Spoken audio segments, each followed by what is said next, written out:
Cloud, there we go. Okay, and again, thank you for joining us today for this webinar/workshop called Following Your Stormwater. Now, our goals, we do have goals for today. One is that we'd like you to walk away from this event understanding what stormwater utilities are and why they do make some good municipal sense.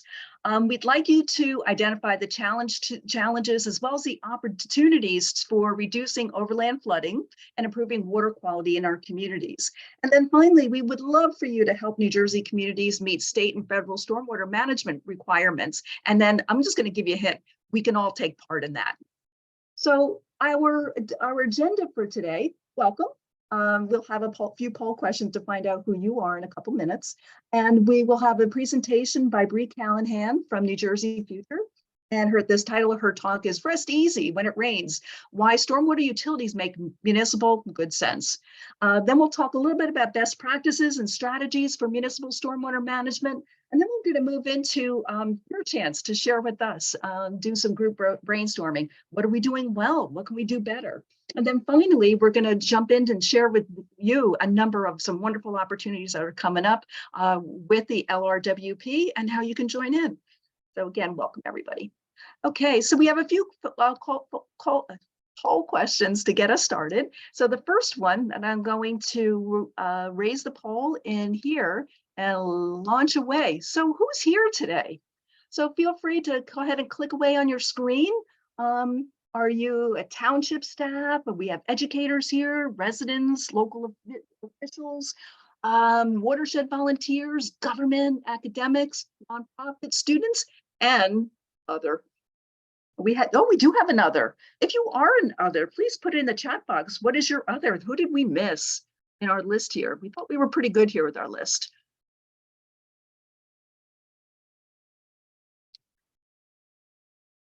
Okay, all right. So thanks, everybody. It looks like we have a nice mix of people here. And you know what's so wonderful about this mix is that everybody comes with different perspectives. So we're going to have some fun hearing from all of you. Okay, and real quick to share the results. We have township staff. We have a teacher here, a resident, somebody that's an academic, 4 people from nonprofits. We have a student and then the other. So and the other, we have a science specialist and a stormwater practitioner and an environmental commissioner. Perfect. Oh, I'm looking forward to the conversations. Okay. All right. Let's get rid of this one. So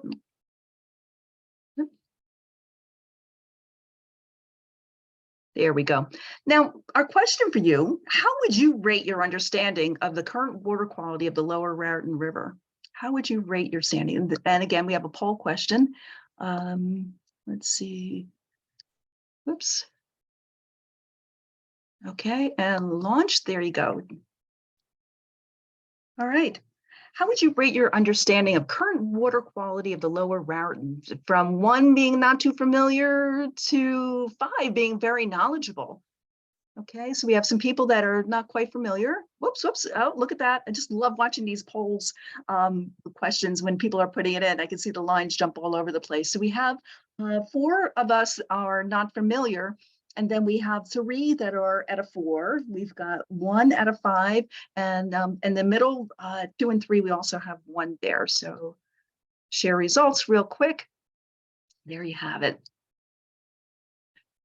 Okay, then our final question, just to orient ourselves to who's here and where we're all coming from. What is your current understanding of local stormwater management practices?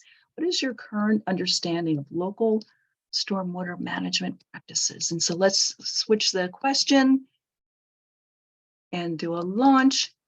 And there you go. I know what good stormwater management is crucial to improving water quality. I've already started using some stormwater management practices. I have a basic understanding of how stormwater affects my community.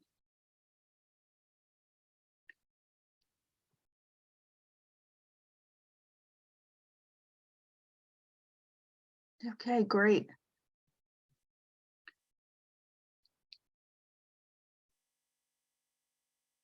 Okay, and Poland, this is where we are. We a bit of this, a little bit of that. And again, what's so great about this is that we have a dynamic group of people here coming from different backgrounds. And so it's going to make our conversations really dynamic as well. So,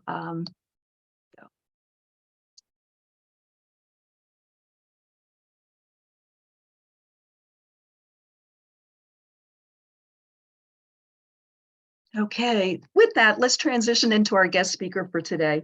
So I'd like to welcome Brianne Callahan as a stormwater manager for NJFuture. Bree Callahan works to help local governments and utilities create stormwater utilities that are more affordable and effective to reduce flooding and improve water quality. She is responsible for creating a web-based resource center, organizing training sessions, and facilitating a peer-to-peer network for local officials. Prior to joining NJFuture, Bree served as an executive director and baykeeper for Massachusetts Baykeeper and worked as a legal and environmental consultant in both Philadelphia and Boston.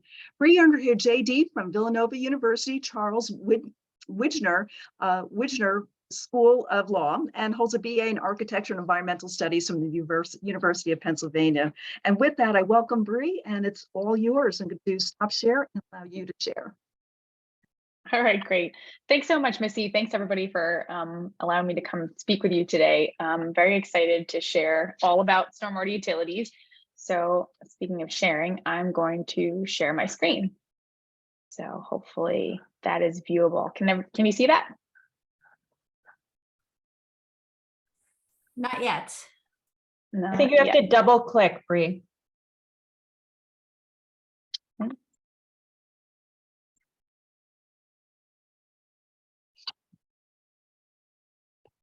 Okay. I'm going to try it again because it's showing that it's sharing right now, but. Oh, it's, thank you, Grace. Grace mentioned that it's still loading. Oh, okay. So while Bree's talking, if folks have any questions for her, please feel free to drop them into the chat box. Okay. Is it still loading? No. No. That's odd. It's Let me very- just, yeah, you do have share screen capabilities. Yeah, and it's showing that it's shared on my screen. But you know what? Let me try something different. And we can pull up your presentation as well, Bree. I think we have that. We can pull it up in advance through for you. Okay, I'm going to try one more way to get to this. Let's see.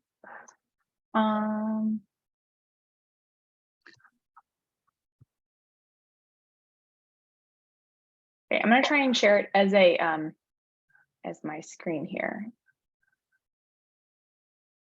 Can you see it now? Yes, perfect. Okay, for some reason it wasn't sharing just without the bar at the top, so I'm just going to keep going with this if that works. Okay, Great. So great. So my name is Bree Callahan. I'm thrilled to be here. As I mentioned, sorry about the little hiccup. I'm going to talk about stormwater utilities, why you can rest easy when it rains, and why stormwater utilities make good municipal sense. So I'm going to keep going. As Missy said, I'm here from NJFuture, and I'm the stormwater manager at NJFuture. At NJFuture, we are a nonpartisan nonprofit organization. We're based out of Trenton, and we work throughout the state on infrastructure issues and land use issues. And primarily our infrastructure issues are surrounding transportation and water. So as the stormwater manager, I work as part of a larger stormwater team in the water section for NJFuture. So what I'm here to talk to you about today is stormwater utilities, but we're going to go through a brief, introduction about what stormwater is, and then jump right into our current stormwater funding practices, an introduction to stormwater utilities and what the process is for creating a stormwater utility, and then what's going on with stormwater utility investigations in New Jersey, what municipalities are really thinking about stormwater utilities. One of the most important things I'm going to talk about today is New Jersey Department of Environmental Protection's Stormwater Utility Feasibility Study Grant, and I'll get further into that later. And then I'm really excited to hear from you and any questions that you may have. So absolutely, you can pop them in the chat, like Missy was saying, or just save them to the end, whatever makes sense. I don't want to lose those. So I'm sure at this point, everyone is very familiar what stormwater is. I like to get back to the definition from EPA, just every once in a while, just to kind of refresh my memory. Stormwater is defined as rain or melting snow that flows off of streets, lawns, or other sites, and that's from the EPA. And the reason why we're talking about this, I mean, everyone is very familiar with all the rain that we've been having. Folks are very familiar with the repercussions of Hurricane Ida from last year at this time. So, obviously this is something that, folks are familiar with, whether it's in terms of flooding or water quality issues, or, costs, business interruption, that sort of thing. So when we talk about stormwater, what we're really also talking about is why it's increasing. Why is stormwater runoff increasing? And in New Jersey, we have increased development and increased storm and intensity and frequency. So we're getting more intense, and just a number of additional storms that we're getting every year that's creating all of this stormwater runoff. Okay, so what's all the fuss about it? What's the deal? Why is everybody talking about stormwater? Stormwater fouls our waters, it floods our communities, and it hurts our economy. Stormwater, as you see in this first picture, stormwater never travels alone. Stormwater picks up all of the dirt, the debris, the chemicals, whether it's gas, or whether it's anything that's any of the things that have leaked from cars, or anything that's on the pavement or impervious surfaces, just travels into our stormwater management system after the rain hits these impervious covers. It floods our communities. I mentioned about Ida. I was looking at some numbers earlier today. So $248.7 million is the current estimate of damages to homes and businesses, and loss of more than 30 lives at this point due to Ida. So, it's affecting our economy, it's affecting, our homes, it's affecting people's lives in significant ways. So that's why what's important, and why I'm talking to you today about stormwater utilities, is we're not adequately managing our stormwater, and we need a good way to fund the management of our stormwater. Okay, so this brings me to what our current stormwater funding practices are. Right now, the way things are in New Jersey, most municipalities, fund their stormwater management through property taxes or for sewer fees.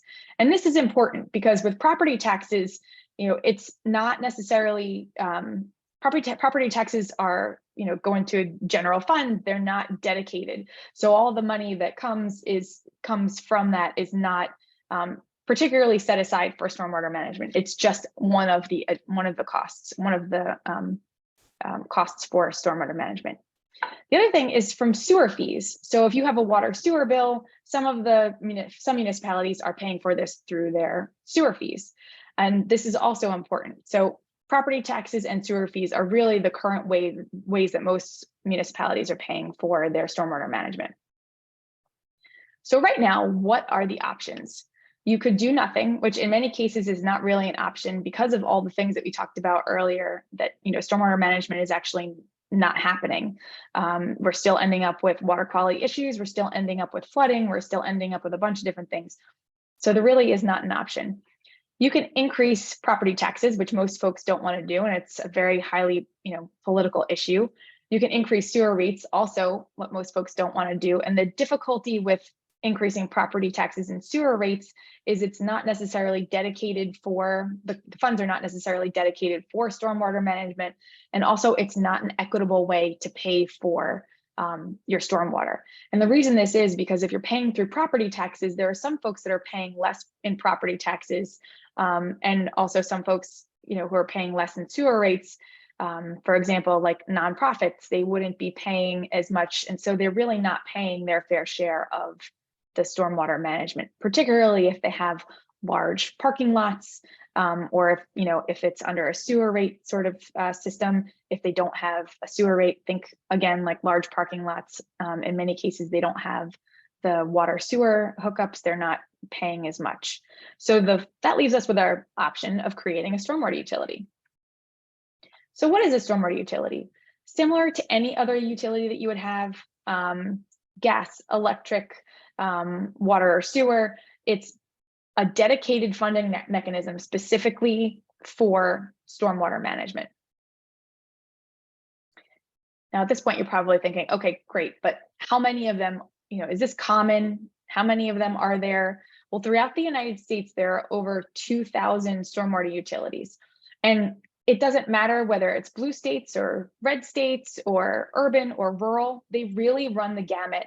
And one of the interesting things about that is it can go from, I think the smallest one is 88 people in Indian Creek Village, Florida, and the largest is 3 million people in Los Angeles. So, it really runs the gamut. And it really is because those places that have stormwater utilities recognize the need for a dedicated funding mechanism. So in New Jersey, we have what's called the Clean Stormwater and Flood Reduction Act. And this was enabling legislation that was signed into law by Governor Murphy in 2019. And this law is permissive, meaning it allows but doesn't require local governments to establish stormwater utilities. So it's really a tool for utilities to be able to use to, have this dedicated funding mechanism. If established, the stormwater utilities have to collect their fees based on the amount of stormwater that a property generates. So it's really tied into, typically it's a function of how much impervious cover you have on your property. Now, utilities can be established by municipalities, they can be established by counties, groups of municipalities, like 1 or 2, or whatever makes sense. And sewers and improvement authorities are also able to establish stormwater utilities. This is really important. The legislators really did this to make sure that it was flexible, because in New Jersey, we have a lot of different governing systems, and we really need to have a lot of flexibility to be able to optimize the amount of, the structure that's already in place so that you're minimizing the cost of creating a utility like this. And one of the most important things to take away is that the funds generated from the fees are dedicated solely to stormwater management. They cannot be moved to any other purposes. So what are the reasons, what are the key attributes? What is the, positives of a stormwater utility? And I'll talk about 3 here. It's equitable. Right now, the way things are situated with sewer fees and property taxes, nonprofits and folks that are, not paying, as much taxes, or folks that have parking lots and aren't, set up with a sewer rates, they're not paying their fair share of stormwater. And in many cases, they are contributing the most to stormwater. So a stormwater utility would take care of that. Another thing about a stormwater utility is it's dedicated. The municipality can count on it. It's dedicated solely for stormwater management purposes. So it's really to fix all of the things that you need to fix. It's for planning ahead, so that you're not worrying about, emergency maintenance. And it's stable. You can count on it. The fees come and they end up in, the utility account based on the billing cycle. So if it's quarterly, or it might be a yearly billing, whatever it is, it's stable. And the only exemption for the stormwater utility fee is for actively farmed agricultural and horticultural land. So in that case, everyone is paying their fair share. Speaking of paying, what does it pay for? So the utility can pay for establishment of the stormwater utility itself. It can pay for capital expenditures. This is any of the improvements that you need to make. Operations and maintenance. This can include street sweeping and things like snow. Thank you. Snow removal. It can include asset management, public outreach and education. And this is really important because a lot of these things are requirements under the MS4 permits. And there is a new MS4 permit that's coming out in the new year. And so municipalities are going to be responsible for complying with a lot of new and increased requirements. And so a stormwater utility could pay for all of those costs. So just as an example, I took the slide from a presentation in Harrisburg, Pennsylvania. They implemented a stormwater utility fee. Basically, if you take a look at the pie charts, the difference between when their fees were, stormwater management fees are based on wastewater versus what it was with a stormwater utility. And with wastewater, the residential customers were actually paying 48% of the overall stormwater management share. Whereas when it really came down to it and came down to who was actually contributing, the residential customers actually decreased their share of payment to 23%. So it really encouraged folks to take a look at how the stormwater management was actually how the stormwater was actually being generated, and really allowed it to be much more equitable. Now, as part of a stormwater utility, the law provides in New Jersey that there must be credits. So the credit program is something that the municipality itself or whoever is setting up the utility can manage. They can put their own credit structure in, but there has to be credits. So anyone who reduces their stormwater management or reduces their use of the stormwater management system, whatever they're decreasing their amount of stormwater, they'll get a credit, a corresponding credit to reduce their fee. Okay, I'm going to talk a little bit about process. So there are really 8 basic steps for implementing a stormwater utility. And it starts out with really just discussing the concept with local officials. You want to discuss the concept, establish a core team of experts, get the mayor involved, and then it comes down to authorizing a feasibility study. And this is a study that's intense, financial and technical information that's really done with a consultant. And consultants are typically engineering and financial consultants that will help you figure out what your current level of service is, what your desired level of service is, and all the things that really need to go into creating a stormwater utility. Throughout this, there should be ongoing stakeholder and outreach activities, and then it brings you to the yes or no decision. If you say no, you find out a different way to handle your stormwater management, or if you say, yes, this is something that would really benefit our community, you start talking about an implementation phase and the final launch. And these are important questions that folks really need to take into account when they're looking into a stormwater utility. What your current level of service is, what your desired level of service is, what problems your community has, whether you need more resources, and what the cost of inaction is, which I talked about a little bit earlier. And this is a little bit more detailed about the steps to creating the stormwater utility and what the process is. I'm not going to go into detail on that now, but you can go back and take a look at it so you know exactly what the specific details are during and after and before the stormwater utility feasibility process. So currently in New Jersey, we have about 9 municipalities who are actively working through their stormwater utility feasibility studies. And some of them have just started, some of them are in the middle, and we have a few that are towards the end. And the reason that most of them have started this process is because of flooding issues, stormwater infrastructure needs that they know are, they anticipate they're going to have to do soon, and then because of water quality concerns and dealing with the MS4 permit. So one of the main things to keep in mind is the new New Jersey Department of Environmental Protection grant opportunity. This is a no-cost stormwater utility feasibility technical assistance grant for municipalities. The deadline is November 1st. There is a very minor application process. It's simply a letter of expression of interest. And if anyone on this call is interested, I put together a draft for this letter, and I'm happy to walk folks through applying and any of the requirements for the application. Okay, and then just to end, before I get questions for folks, NJFuture has some additional resources that we have available as well.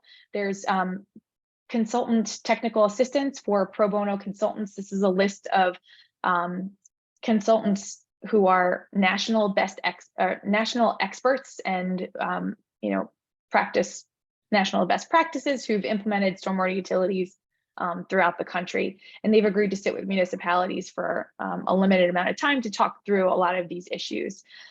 We also have the New Jersey Stormwater Utilities Peer Learning Exchange, which is a closed community of the same pro bono consultants, but also municipalities outside of New Jersey who have already implemented a stormwater utility and are willing to answer questions from New Jersey elected officials or environmental commission folks. But it's a closed community. It's meant for folks to be able to ask questions in a safe space, because this is a very political issue, and we want folks to be able to feel like they're getting, all the information they need before they bring it to their council or, work further through the process.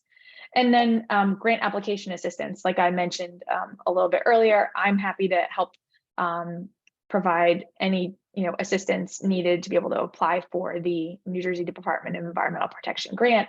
And the one other thing I would mention is that at the bottom of my little square here, there's the Stormwater Utilities Resource Center link. And that is a one-stop shop of everything you could possibly want to know about stormwater utilities. It includes case studies from places close to us, actually, in New Jersey and Delaware, or I'm sorry, in Pennsylvania and Delaware, who've already implemented stormwater utilities. And you can really see the community benefits as part of those case studies. So with that, I will turn it back over to Missy or whoever, and we can open it up to some questions. Terrific. Thanks so much, Bree. Deanie, I'm going to hand it off to you to run the Q&A. Thanks. Thanks so much, Missy. For those of you who don't know me, my name is Nandini Checco. My nickname is Deanie, and I'm a board member with LRWP. So thank you all for joining us this beautiful, finally, a beautiful Thursday afternoon here. And thanks, Bree, for that presentation. Feel free to drop questions into the chat box, and we'll be taking a look at those. So Missy, you had a question about what is the average cost to a homeowner in locations that have established a stormwater utility? Sure. So the average cost is about $5 a month throughout the country. And there's a really wonderful study from the folks at Western Kentucky University, which I got the map, the national map from. And the study actually details all of the specific utilities, all 2,055 of them, I believe, at last count, across the country. And it will go through and show you exactly what their fees are. So if anybody's interested, you know what, I can drop that in the chat when I'm done. So that talking. would be part of the sewer fee that you get from your town? That's a drop on? Okay. Yeah, so typically it's just another, the way most folks set it up throughout the country is another line item on their water sewer bill. Okay. And it's because it's the easiest way to minimize costs. For billing purposes, you're already getting a bill for water sewer. So, yeah. And I was wondering if you can give an example of what it would, you were sharing that there are some utilities for folks as small as a couple of 100,000, 50,000, and then some that are 3 million. Can you give an example of specifics, like what would a 3 million stormwater utility look like versus a smaller capacity one? Do you mean in terms of cost or? Yeah, just the structure.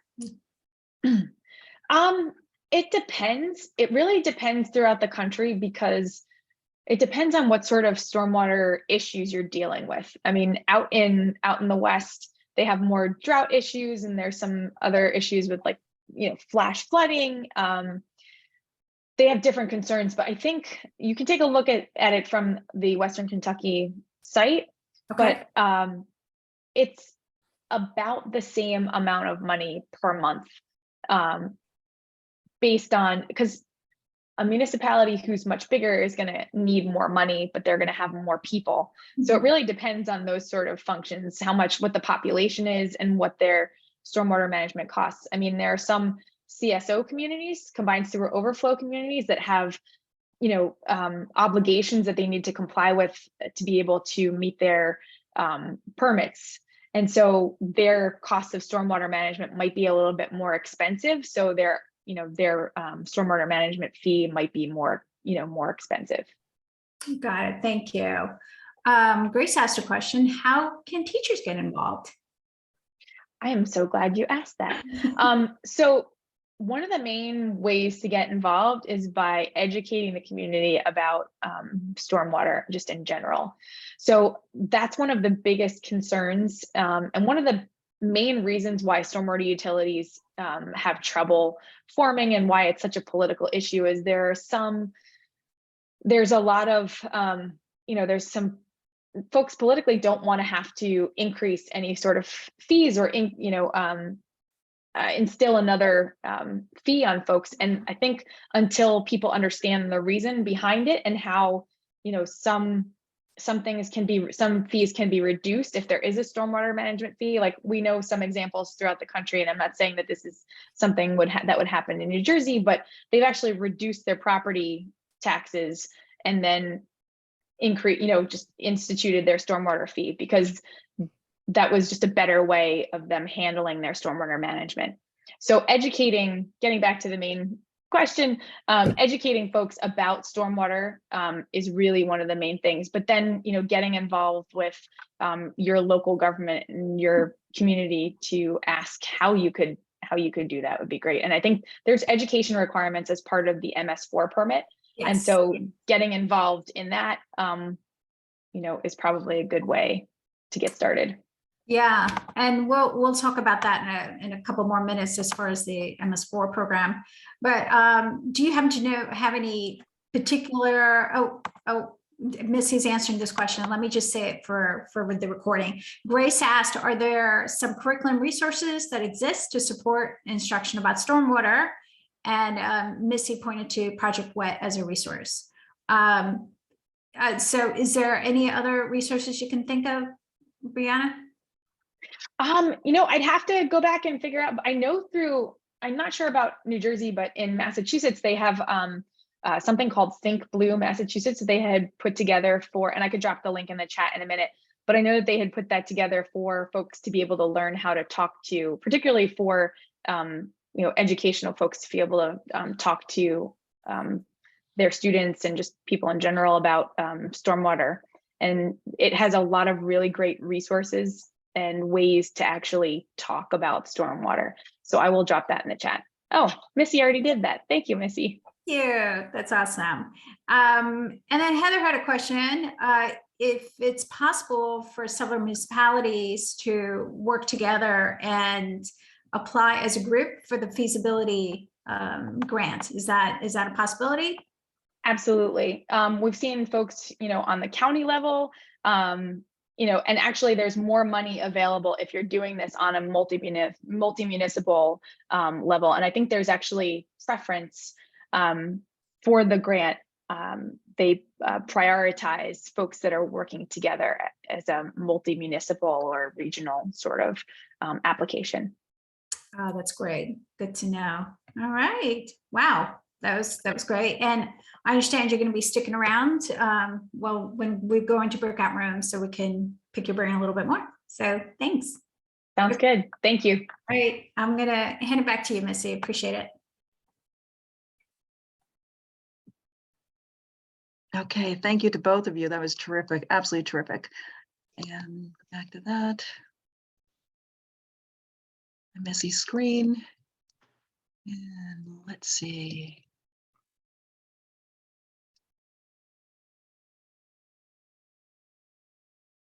All right, Deanie, I think you're up. Or Heather? I think that's me. Yeah. So, well, thanks again, Bree. Super helpful and clarifying too, especially around the opportunity to band together groups of municipalities or maybe even watershed approach to addressing stormwater runoff and stormwater management issues. So of course, the Lower Raritan Watershed Partnership, that's really our particular interest is taking that big picture sort of holistic view to stormwater management and prioritizing the hydrological and ecological functions that don't necessarily respect political or municipal boundaries for a whole system approach to pollutant flows. Not just pollutant flows, but also the erosion issues and sedimentation control and flooding. So what we're looking at here is on the right, just a big picture view of our landscape. We are looking out over the South River area and Raritan River. And we can get a sense first for some of the issues that we're dealing with in the Lower Raritan in particular. We're a super low-lying watershed. Our landscape is largely tidally influenced. And we have the majority of the population living at less than 1,000 feet within the New York, New Jersey harbor estuary and sort of Raritan Bay area. So in addition to being very low lying, we also are super densely populated and highly developed with a lot of impervious cover. So what we're dealing with is not just issues of stormwater runoff leading to flooding like you see in the left-hand image here. This is on a street in New Brunswick. This is just a recent flash flood. This was after about only 45 minutes of rain. We saw pretty significant downpour, but after 45 minutes, the roads were impassable. So we're dealing with stormwater runoff flows, but also issues of sea level rise and subsidence and tidally influenced flooding as well. So Missy, can you advance the slide?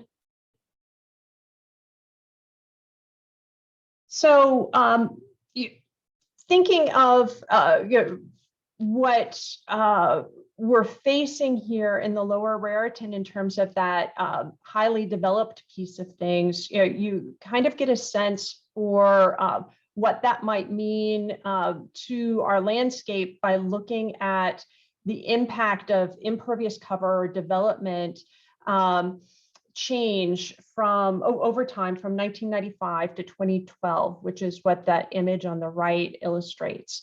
So the more hard surface or impervious cover that we have on our landscape, the less able our waterways are to function ecologically as ecosystems, and the more flooding we have. So as the Lower Raritan region, which is what we're looking at here, has developed over time, we see much more of the black areas that show greater than 25% impervious cover with significantly degraded landscapes.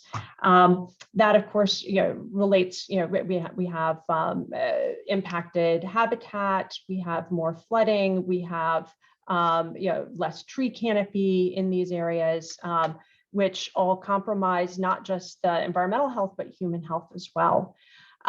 So if you look at the image on the left, which Bree has already discussed this process of how our hard surfaces, our pavements, our buildings, our rooftops disrupt the natural water cycle, you can get a sense, though, more for the need for us to do impervious cover reduction, the need for us to think big picture holistically around the best places to intervene to minimize the impacts in perhaps areas where we have quite vulnerable populations or areas with repeat flood inundation. So this is an area with a number of socioeconomic issues that we need to address as well. So Missy, can you change the slide? So one of the things that the LRWP is particularly interested in with respect to stormwater is how, when we do move to improved stormwater management, might we see improved water quality as a result? We are very interested in improving water quality, not just because a significant percentage of our population has drinking water sourced from the Raritan River, and we want our waters as clean as possible to reduce the amount of processing and chemicals that need to be put into our waters. for drinking water purposes. But we also want to be able to recreate in our waterways. We want to be able to not stand in filthy, polluted, flooded waters after rainstorms. We're very interested in improving water quality and have an ongoing water quality monitoring program for pathogens that runs throughout the summer. We just wrapped up our pathogens program today. It was the last of 20 weeks of monitoring that we've done this summer, and this was our 4th year of monitoring. And we also have stream assessments, ongoing stream assessments, where we're conducting water quality monitoring as well. But what we're interested in doing is taking our data and hopefully once we start seeing implementation of stormwater management best practices, we would hope to see improvements in the bacterial levels. So basically decreases in the amount of Enterococcus fecal coliform in our waters. So we're building up a database that hopefully of information about our water quality that hopefully would inform the best practices around stormwater management interventions in our landscape. Okay, Missy, you want to advance?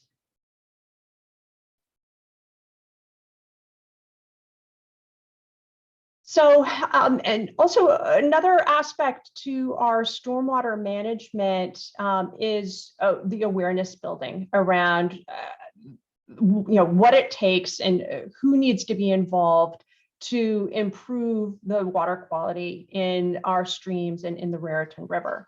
And a big part of this for us is that community engagement, the outreach component. Grace had asked about the educational piece of things.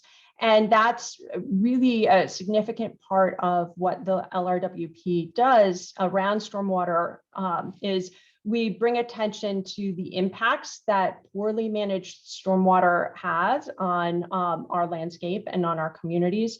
And we also celebrate the ways that we as community members can get a handle on what those impacts are and identify ways to change and improve the landscapes that we interact with in terms of environmental health. So in addition to the water quality monitoring and reporting, the image here in the center of the screen is of a sculptural frame that we invite community members to take photos through this frame and via crowdsourced repeat digital photography, we're collecting, creating a database of images of the landscape and for landscape change over time.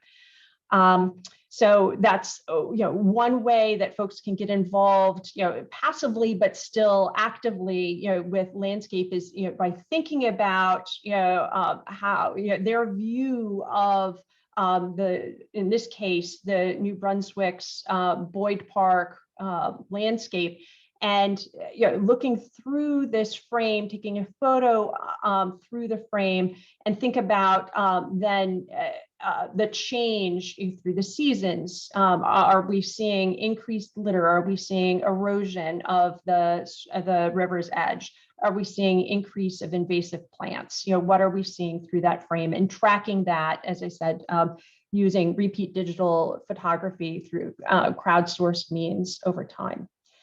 We also, so the frame is part of what we call our hashtag Look for the River interventions, where we're working with folks to encourage sensitive interaction with the built environment and the natural landscape, which includes for us also doing training on how to read a topographic map, how to identify watershed boundaries, listening in to gutters for where our hidden streams are, our storm drains, tell a story about where we've culverted and hidden our streams for the last couple hundred years.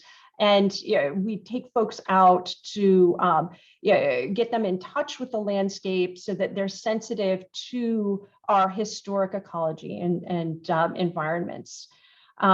We also have a number of fun, more environmental humanities oriented activities. We've worked with the Rock Dance Collective on a choreographed piece to tell the story with bodies in motion about the potential for a completely culverted stream, the Lyles Brook, to once again reemerge through stream daylighting. And we're working with this dance troupe to engage the broader community in awareness building around the hidden streams beneath our streets. And we're also, for 2023, planning to do an embodied choreographed piece with not just a professional dance group, but also the general public, whereby folks are basically performing across the landscape as runoff. We will have folks who are serving either as infiltrators, and they're the ones that are seeping into the landscape, doing what good stormwater management practices would support, is allowing us to soak into the landscape and take root. And then we'll have folks running off to demonstrate how stormwater flows in our super developed urban environments don't have a chance to do that infiltration. And this will be sort of a large scale performance art piece about stormwater flows. And then, of course, in addition to our water quality monitoring and our hashtag for the river work, what this webinar is part of is our MS4 program support to municipalities for education and outreach. And I think with that, I turn it over to Deanie, who might talk a little bit more about our MS4 work. Yes, thank you, Heather. All right, I have a question, which is, I'm sure some of you folks are wondering, what does MS4 stand for? And I know I have some experts on here. Drop it into the chat box, and I'm going to be really impressed with whoever remembers the full title of MS4.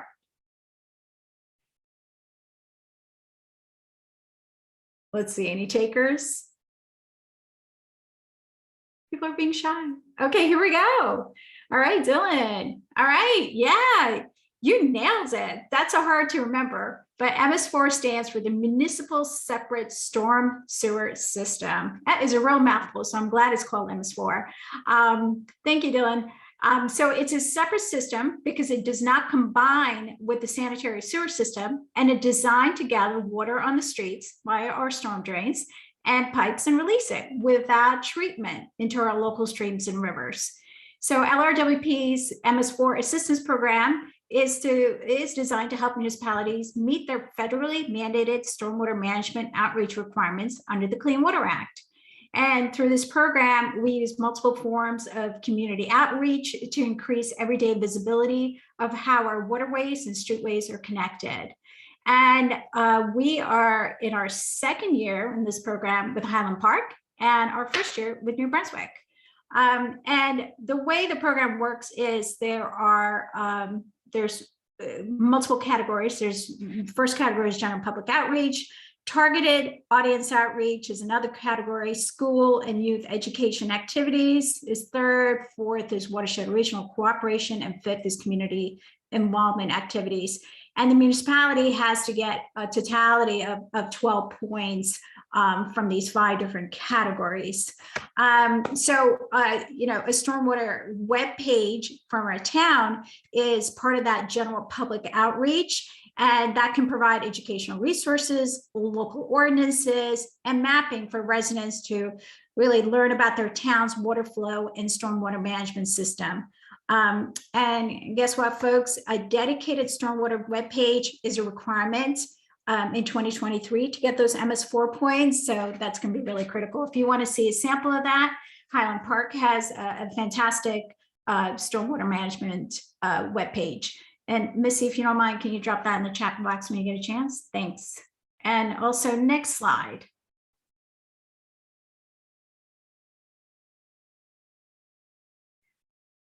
Just to give you an idea of some of the things that we, in addition, that we do, here is an example of community involvement activities. Whoops.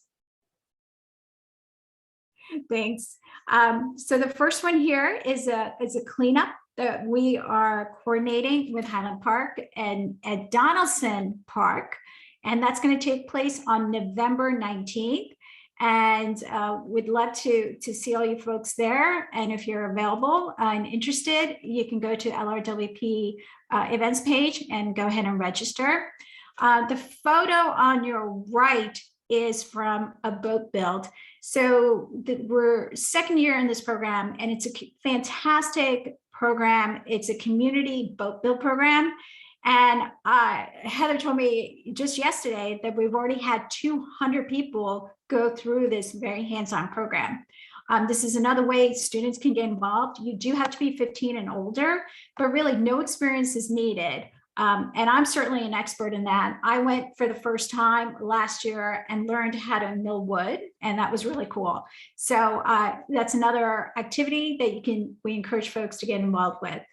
And then more watershed regional cooperation. An example of that is just right here. We're doing it. This is what this program is all about. Next slide, please. So as part of the program, we provide an annual stormwater education newsletter. And this is shared with all the residents of New Brunswick and Highland Park. And so we are at volume 2 for Highland Park and volume 1 with New Brunswick. And it's distributed outreach via email, website, and even print distribution. Next slide, please. So we are super excited coming in 2023. We are partnering with the New Jersey Department of Environmental Protection, and we are going to be having the New Jersey's first trash trap. And it's called a Bandalong Bandit, and that's what I guess that's what it's going to look like. So yeah, that's coming next year. And next slide, please. Along with other things that are showing up for next year, as I mentioned earlier, there's new MS4 requirements. First is that dedicated stormwater education outreach. There's also going to be GIS mapping that's required. There's going to be a tree ordinance and salt storage ordinance and a watershed improvement plan. But we're here to help municipalities navigate through these new requirements. Yeah, more to come on that piece of it. And we hope that you choose to partner with us. Next slide, please, Missy. Thank you. We're at that part of the presentation. That's great. We are. Thanks so much, Deanie. Thanks so much, Heather, for bringing people right into our backyards and explaining the need for stormwater management right in our neighborhoods. It's such an important concept, and you know, as our storms get more and more severe and rainfall intensity increases, I don't know, the past 5 days were just crazy with all the rain that we've had, and just thinking about where it all goes and then what it's touching as it moves from point A to point B, and what that's going to do when it gets to its final landing spot. It's a lot to think about. And so with that, I think what we're going to do, because we have such a small audience today, is we're going to move into breakout rooms, but we're not. We're going to make this one big breakout room because we have such an intimate group, and we have people from all different communities of thinking. And I think it would make for a wonderful conversation if we all just kind of jump in and contribute. So I'm going to stop share, and we are going to open it up. Okay, thank you. Sure, Grace, take care, Grace. Thanks for joining us today. And I'm going to do a share screen of a different slide deck.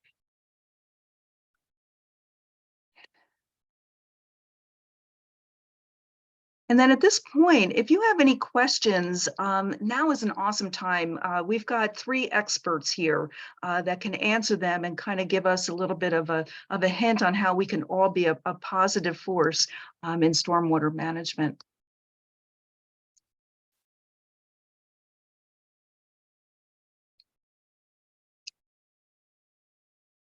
Okay. So we're going, as I said, we were going to go into individual breakout rooms for community members and public, and we were going to have a separate one for educators and a separate one for municipal staff and government. Because we're such a small group, we're just going to open up the chat and open up the microphone, turn off the microphone, and let's go ahead and start off with, how about if we just start off with these questions here? What challenges do you have in your community in regards to stormwater and stormwater management?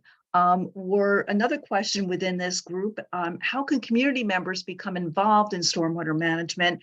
And what do you do to improve stormwater quality? And so what are some of the options that you can think of? We've provided a few here. Adopt a drain, there's one in Highland Park. There's actually one in my small community, Franklin Township. Volunteer for cleanups, prepping the lawn for winter. Can you think of others? And so I'm going to open up, let's minimize this and fire away. So what are your thoughts? The microphone is yours. We've shared quite a bit, and it's always great to hear other people's thinking, especially when it comes to this, because it's all one big community. We're all part of one big community, and water knows no boundaries. Okay.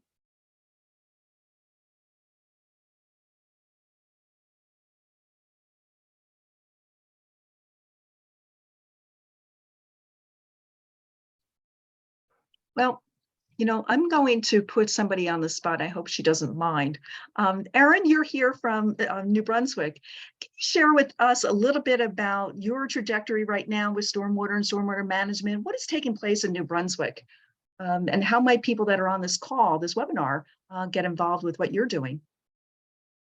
Well, we've partnered with the Lower Raritan Watershed partnership this year to be part of their MS4 program. And we've done different events and had our first edition of the newsletter. And we've gotten involved that way. I feel like for us in New Brunswick, I think this is an issue that happens for a lot of municipalities. Stormwater ends up being like a gray area almost between like different departments, and kind of getting them to like really focus on it in a more proactive way rather than a reactionary way. Okay. Is something that we're still proactively like moving towards. And a lot of the projects that involve like, smaller changes like green infrastructure and greening your own house is great, but we really need to look forward to like bigger solutions, bigger retention basins and stuff like that. Erin, do you mind sharing about that phenomenal program you're running with teens and litter cleanups? Gotcha. So as part of my job, besides being a recycling coordinator, I'm also a clean communities coordinator. So if you ever want to get involved in New Brunswick, we do litter cleanups if you have a group of people that are interested in cleaning up part of the city. So this past summer, we had our first ever teen litter patrol. So we actually hired New Brunswick high school students to work for part of the day for 6 weeks, and actually go around and, clean different areas of New Brunswick. Cleaned over, I think, 200 blocks of the city. I can't remember exactly how much trash we picked up, but it was like thousands of pounds of trash. And as part of the lesson that I think the kids really enjoyed was that there was like educational piece talking about like where our recycling goes and where trash goes, and visiting the landfill and visiting Boyd Park, which some of them hadn't ever really like visited before, and visiting a recycling center. So that's something that we'd like to continue into the future. Thanks for sharing, Erin. When I heard about it, I just thought it was fantastic. Mm-hmm. Absolutely. Thank you so much, Erin. Do we have somebody here from Highland Park? Monica was on, but she had to jump off. Okay. I don't see anybody else. Okay, all right. How about, do we have anybody from the municipal, tongue-tied a little bit, either municipal staff or, and I know we heard from Erin, and government, anybody else?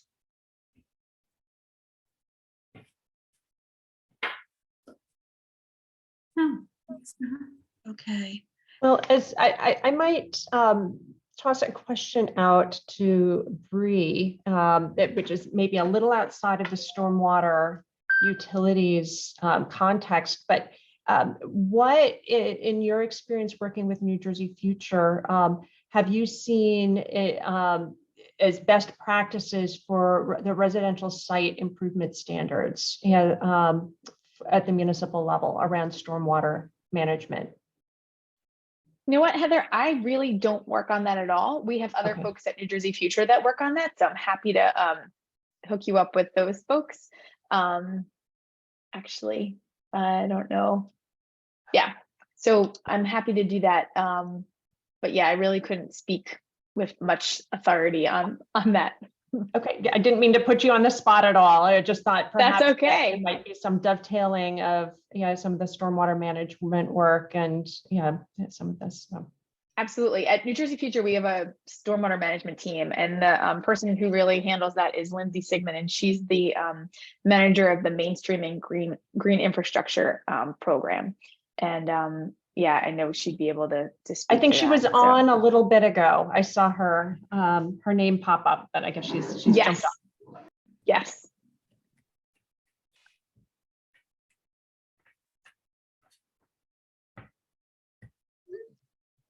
Okay, all right. I'm going to open it up to Cindy, Ann, Dylan, and Catherine. Do you have any questions for the team that's here, our experts?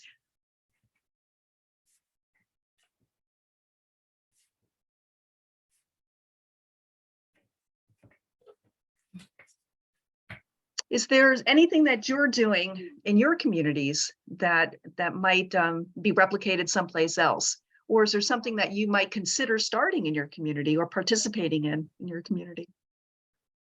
Hi, I'm a second grade teacher in New Brunswick. So we have the littles, so we're not able to go out and do the teen cleanups or anything like that. But I know the upper grades, I know our fifth graders do go out on a community cleanup in the spring.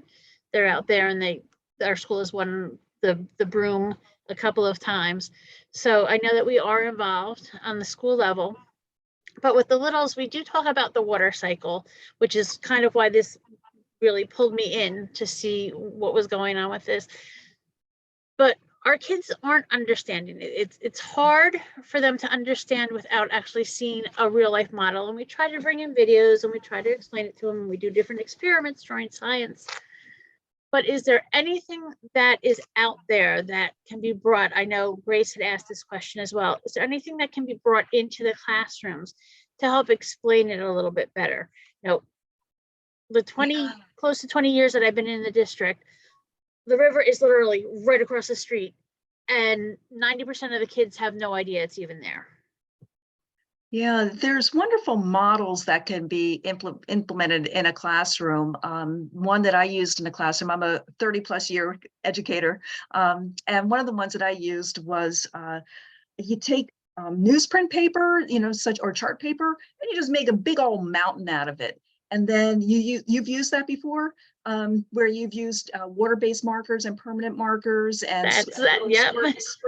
And they love that. We put down, it's huge. Yep. Yeah. Oh, that's great. One of the things though, to make it hit home a little bit is start putting streets in there, put in Commercial Avenue, put in the river, and let them say, try to help them figure out, almost like make a map out of it, and let the students figure out where they live. And then, show that this is rain. And then what happens to that rain as it comes down and hits the Commercial Avenue and makes its way down to the Raritan River. So there's little models like that can be done. And then we have some things on our website. Project WET is a wonderful national curriculum that's now been correlated to the state standards or the national standards, NJSS. And then Bree shares some resources as well. I've been clicking them and bookmarking them as they've been popping up. That's great. Great. How about the, have you had the watershed ambassador come to the school and talk to the kids? That's another fantastic program. They have, what is it? I forget the name of the scape. What is it, Heather? That It's the Enviroscape. It's Enviroscape. a mini model of a watershed. Yeah, it's not any specific watershed. It's just sort of demonstrative of how watersheds work. Yeah, and it's yeah, it has yeah, topography basically, and a little portable kit. And how would I find that information? I can put you in touch with Michelle Hatfield, who is the watershed ambassador for our watershed management area 9. So I will drop her email in the chat box right now, but I speak with her early tomorrow morning, and I will let her know that you would like to speak with her. Fantastic, thank you. Cindy, I'd love to connect too, because I actually just bought an Enviroscape. Great. New Brunswick. And So I think I recognize you from Read Across America, hon. I think you've been in our building, Lord Sterling. yeah, no, I know where Lord Sterling Yep, is. I did so come yeah. for Read Across America. Perfect, fantastic, thank you. I'll put my email in the chat too. Fantastic, thank you. And I'm not really familiar with the like other nonprofits in the area, but there are some, I know that there are some nonprofits that have like educational materials for their particular area. So I you know, for like fairs and things like that, for green team events and things like that. I know Anjac had some information as well. So Deanie, you might be able to speak more to that. We don't have anything like the Enviroscape. We just have a display, which would not be beneficial for such young kids. Yeah, I wasn't sure how young, but some of them, yeah, would work. Yeah, we do have some displays that are available for environment commissioners for sure. So, and the LRWP is in the process of developing outreach materials that tell the story of our environmental monitoring process just in graphic images, in no print words. Yeah, so we're working right now, and in fact, we have the first, I guess, unveiling of that will be this Sunday at the Mercado on Joyce Kilmer Avenue. So we'll be there from noon to 4, sharing our information, including these graphics. And they aren't refined yet. We're just trying this out, to see how they work. With the Something like that is an excellent piece, because we do have a lot of ELL learners in our building, well, throughout the district. So anything that's without words, that people can see and read pictures is wonderful, because there is no language barrier in a picture. Right. So that is an enormous piece. And also, if you are printing literature, if you can have it in multiple languages, that would be fantastic. That's always the issue that we run into here. I'll go down to the teachers convention and pick things up, but oh, sorry, it's only in English. Well, I also need it in Spanish, and I know the lady next to me needs it in, other languages than what I need. So multiple languages, if possible. I know it's hard, I know it's expensive, but if you can get it on those materials, that is one of the best things that you can do. Cindy, so another resource that we have is we do what's called visual habitat assessments of area streams, and we have intake forms in both English and Spanish, and those can be scaled down for youth. So right now we have a 6-pager in both English and Spanish, but that can easily be pared down to a 1-pager for young people. Yeah, my kids are 7 years old, and writing a sentence is a hard thing right now. Yeah. And basically, what's wonderful about this is that when we go out to do the stream assessments, our tools are things like rubber ducks, because we're measuring stream velocity. So, and you're playing with numbers, but you're also, in terms of timing things, kids at that age are learning how to use a watch, a stopwatch, perhaps. They're learning, to time things. They're learning about spatial, distances, and, not that you necessarily with 7-year-olds can go out into a stream, but, we could, maybe find a mock-up proxy for you. even videos. We did Um, a unit last year, and our science specialist went out and they did a video over by the river and brought that back, and the kids were able to watch from there, and we were able to do lessons from that. yeah. Okay. We And dropped a couple more resources in the chat box with the state environmental education resources. But Cindy, thank you for coming, and thanks for working so hard as a teacher to introduce stormwater to your students at such a young age. So powerful. Thank you. Well, because you have to get them, as a special ed teacher, my thing is, teach them early, close the gap. It's the same with this. Teach them early and they can make the changes. Mhm. Mhm. Yep. You talked before, Bree talked before about, it's not going to be until people understand the effect on them that it doesn't become a money issue. Mhm.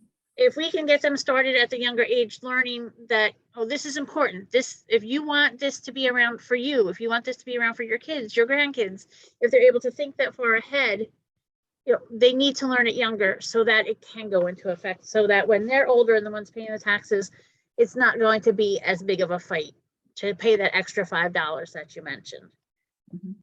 So we try what we can, and hopefully some of it sticks. Thinking along the lines of costs, just in general, it would be wonderful to, I'm so sorry we don't have other municipalities here, other than Erin representing New Brunswick right now.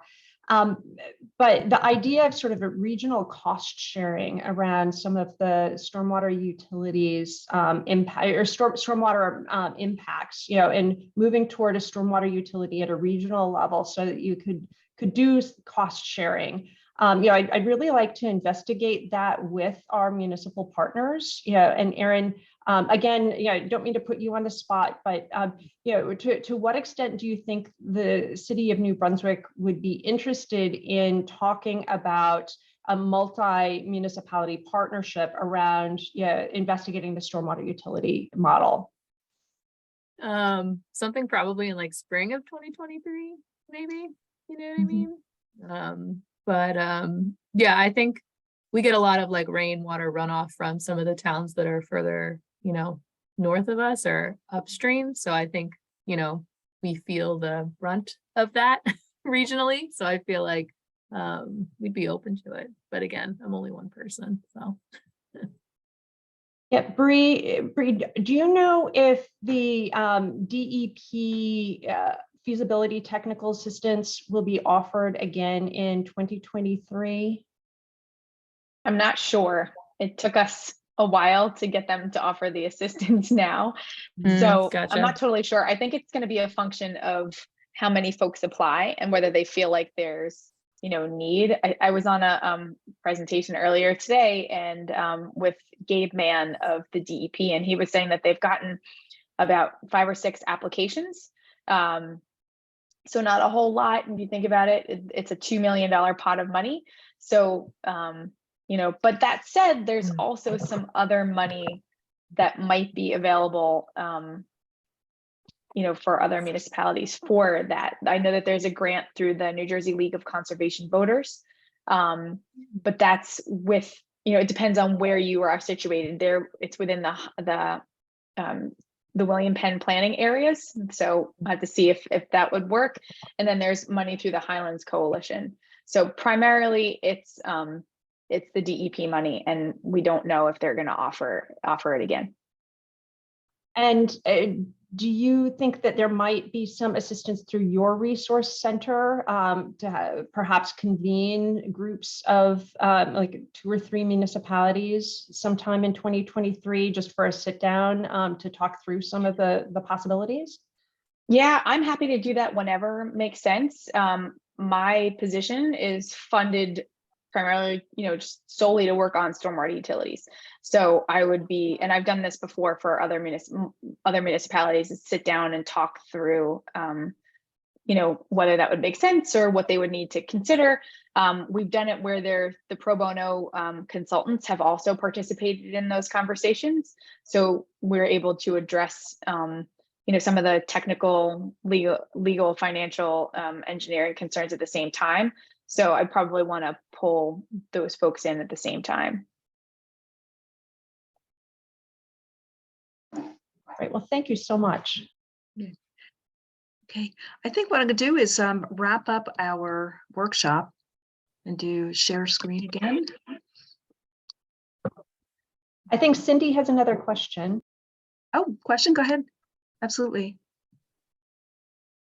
All right, I'm going to step into my other role, and I don't know where, if this falls into your area or if they're in a different area, but I'm also a part-time resident up in Manville. So the whole stormwater, the whole flooding, we only just got back into our church after 347 days of not being in there. My husband's a priest up in Manville. So we've dealt with this, and I'm just curious, what programs are out there for residents to learn how they can help? You know, I know you have your different events, but is there anything, different planned events, speaking engagements that residents can go to? How I saw the winterize your lawn and all those things. Being in Manville, I'm not seeing any of this come through, but I'm also not there full time. I'm there on the weekends and scattered days, but I'm not seeing these events being publicized. And I would love to either host or be able to have this information and share out, because like I said, our neighborhood was really hit. We were right at the little brook there. We're across from Lost Valley, and we lost everything in the church. We lost the bottom half of the house. We lost everything. So it's a big concern. It truly is. And we want to know what we can do to do our little part to fix and help prevent.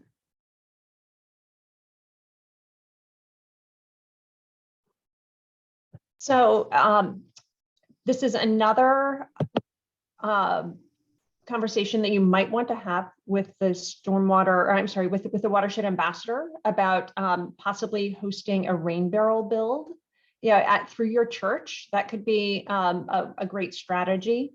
I know Manville has through the municipality, they've done rain barrel builds, and they've done other outreach. Deanie, Missy, are you aware of any offerings in Manville area? No, I'm wondering if is that the Upper Raritan or Raritan Headwaters? Are they part of that? Most of it is in the Raritan Headwaters, so the part of the Manville is in the Lower Raritan as well. As far as I think Manville used to have an environmental commission. I'm not sure if they still do, but they can certainly speak to the community about stormwater and what can be done on everybody, how every single individual can help to mitigate the problems. Let me look into it, Cindy, and see who at the municipality is a good fit for us to connect with. Perfect, thank you. Like I said, Deanie, if we can help get the information out so that, it's not trickling down to New Brunswick, Yeah, little pieces and parts all together help make a better. absolutely. And Erin just dropped into the chat box a wonderful resource, the River Friendly guide, which is a great tool. It's a little dated, but you'll find plenty of information there that can. Yeah, and you can actually become like a river friendly resident and qualify, and you get a little sign for your yard, which makes you feel good. Put that out there.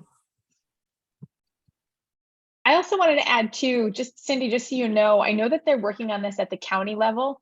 I've been in contact with the folks at Somerset County and in discussions with Manville and the mayor in Manville, and they're talking through what makes the most sense and how they're going to be able to really do something about the flooding. And they're doing it on the county level because we don't have real watershed. We have watersheds, but we don't have whole watershed management mechanisms. And so they are looking at that at the county level. And I believe they're supposed to be convening the municipalities in Somerset County as a whole to talk through this issue. So it is something that, they are working on. Thank you so much, everybody, for all these great resources. Thank you. Well, thank you. Absolutely. Absolutely. So a couple people that are left, let's go ahead and wrap up our workshop. So these are some different ways that you can get involved. You can sign up for our newsletter that comes out every month. You can become a water quality monitor, stream keeper. You can join us on our cleanups. Those are a boatload of fun. We've got a couple coming up. You can help us with our boat builds. You can sponsor a webpage, a program or event. You can donate. And how about some specific dates and some specific things that are coming up? Let's see, we are on October 22nd. We're doing a cleanup in South River, and on October 30th. Heather, what's taking place on October 30th? Yeah, so this is basically an introduction to understanding urban streams. So this is visual habitat assessments light in New Brunswick. Time to get out and look at the Mile Run Brook and how our development over time has impacted one particular stream, and to come together to sort of develop strategies of how we might, interact with the landscape differently in our own spaces, but also perhaps intervene at Mile Run Brook specifically. Terrific. Thank you. And of course, more information can be found on the Lower Raritan website. And then we have another cleanup coming in November, last one for the year. It's in Highland Park, in our backyard. Join us for that. And then finally, a potluck to celebrate all that we've accomplished this year. Everybody's invited. It's open to all. We just ask that you register, and everything, again, can be found on our website. So with that, I'd like to wrap this up and say if there's any final questions, and thank you everybody for joining us today. Thank you. Enjoy the sunshine. Bye. Thank you so much, everyone. Have a great day. Thank you so much.